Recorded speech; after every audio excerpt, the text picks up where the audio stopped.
प्रसूति जी का विवाह जो है प्रजापति दक्ष जी के साथ हुआ।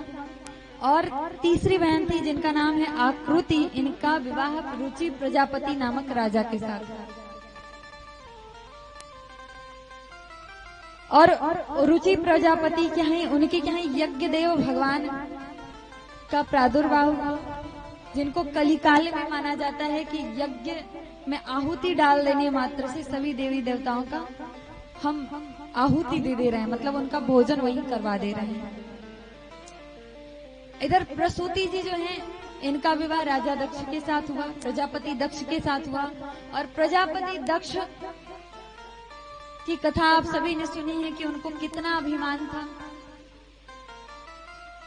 इतना ज्यादा अभिमान कि उन्होंने एक बार सभा बैठी हुई थी, प्रजापति थे भाई, तो थोड़ी देरी से आने का उनका,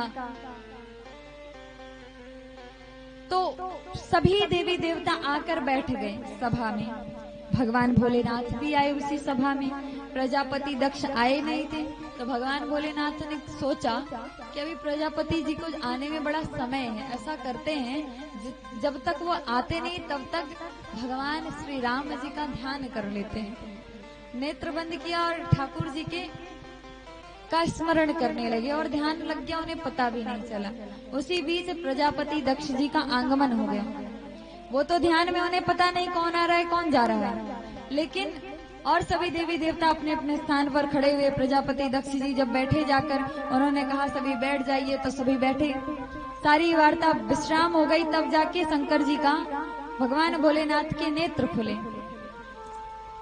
तब तक प्रजापति दक्ष को क्रोध आ गया, बोले कि इसको इतना भी नहीं पता, आचार विचार शिष्टाचार का भी इसको पता नहीं है कि जब कोई अपने से कोई बड़ा आए तो खड़े हो जाना चाहिए। महाराज उन्होंने श्राप दे दिया कि इनको कभी भी कहीं पे भी यज्ञ में कोई स्थान नहीं दिया जाएगा। इसलिए आज भी जब यज्ञ होता है तो भगवान भोलेनाथ का स्थान एकदम, और भोलेनाथ को मिलता क्या है, जब सबको देने के बाद जब कुछ बच जाता है तो वो सारा भोलेनाथ को दिया जाता है। हमारे भगवान भोलेनाथ ने सुना पर बोले कुछ नहीं, भाई उनका नाम ही भोलेनाथ है।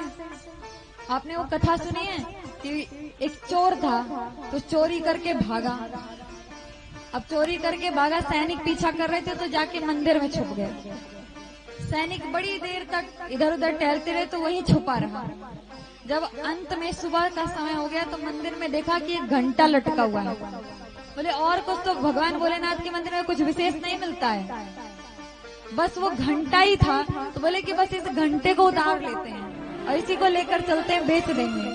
तो वो भगवान भोलेनाथ के ऊपर चढ़ जाता है, क्योंकि और कुछ तो मिलता नहीं उतारने के लिए। तो सोचता है भगवान तो सो रहे होंगे, मैं चढ़ के उतार लेता हूँ।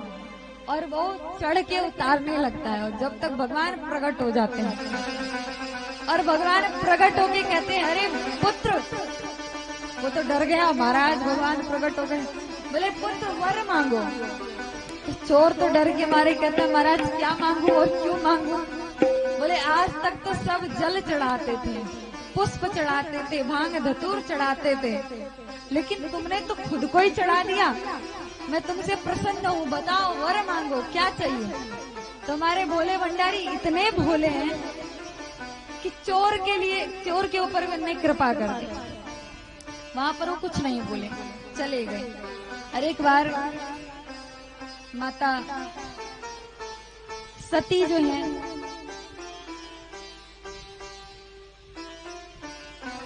श्री रामचरितमानस में गणना आती है कि माता सती भगवान भोलेनाथ जी के साथ अगस्त मुनि के पास कथा सुनने जाती है। अब जब कथा सुनने गई तो जो व्यास जी महाराज थे वो सती माता और भोलेनाथ के चरणों में प्रणाम करते हैं। अब सती माता जी को अभिमान हो गया, अरे इसको क्या आता होगा, ये मेरा चरण स्पर्श कर रहा है, मेरे पतिदेव का चरण स्पर्श कर रहा है, मतलब ये कम ज्ञानी है। अब उनको अभिमान हो गया, 7 दिवसों तक कथा सुनी लेकिन ध्यान नहीं दिया बातों पर। और वहां से 9वें दिवस बाहर आई तो बाहर उस समय त्रेता युग चल रहा था और त्रेता युग में भी समय चल रहा था भगवान राम जी के वनवास का। तो भगवान भोलेनाथ ने जब राम जी को देखा कि वो हर पत्ते से जीव जंतु से पूछ रहे हैं कि हे खग मृग हे मधुकर श्रेणी, तुम देखी सीता मृग ने? हर जीव जंतु से पूछ रहे हैं कि क्या तुमने हमारी सीता हमारी जानकी जी को देखा है? और भगवान भोलेनाथ ने वो दृश्य देखा तो सती मैया को उन्होंने तुरंत कहा कि ये देखिए ये हमारे ब्रह्म है। सती मैया कहती है ब्रह्म है? ये अपनी पत्नी के लिए वन वन भटक रहे हैं, रुदन कर रहे हैं। तो भगवान भोलेनाथ ने कहा कि अगर आपको डाउट है, आपको ऐसा लग रहा है कि सही नहीं है, तो आप जाके परीक्षा कर सकते हो। तो सती मैया कुछ नहीं बोली और वहां से चली गई। और वहां से गई तो क्योंकि जानकी जो तो थी नहीं, तो राम जी के सामने वो जानकी जो वेश धारण करके आई और आगे आगे चलने लगी। तो लक्ष्मण जी को तो तुरंत आभास हो गया कि हमारी भाभी जी कभी भी आगे नहीं चलती थी राम जी के, आज कैसे चल रही हैं। उन्होंने देखा तो समझ गए कि हमारी भाभी नहीं हो सकती। लेकिन अब राम जी हैं, भैया हैं, तो उनके सामने बोले कैसे? कुछ नहीं बोला। थोड़ी दूर आगे चले, राम जी की जब नजर पड़ी तो उन्होंने हाथ जोड़कर प्रणाम किया कि अरे माँ, इस वन में ऐसे अकेले अकेले कैसे भटक रही हो? मैंने अपनी जानकी को खो दिया और आपको भी बाबा के साथ आना चाहिए। अकेले अकेले कहाँ भटक रही हो? माँ के चरणों में प्रणाम। अब तो वो सकपका गई, अपने वेश में आई, राम जी के चरणों में प्रणाम किया, वंदन किया और बोले नहीं नहीं महाराज, मैं तो बस ऐसे ही। राम जी से थोड़ी वार्ता हुई और उसके बाद भगवान भोलेनाथ के पास जाना हुआ। गई तो क्योंकि इतनी बड़ी गलती की थी उनने, उनको बताना चाहिए था सत्य। लेकिन जब भगवान भोलेनाथ के पास गई, भोलेनाथ ने पूछा कि क्या आपने परीक्षा कर लिया? तो क्या कहती हैं? कछु ना परीक्षा कीन गुसाई, कीन प्रणाम तू मेरे ऊना, प्रणाम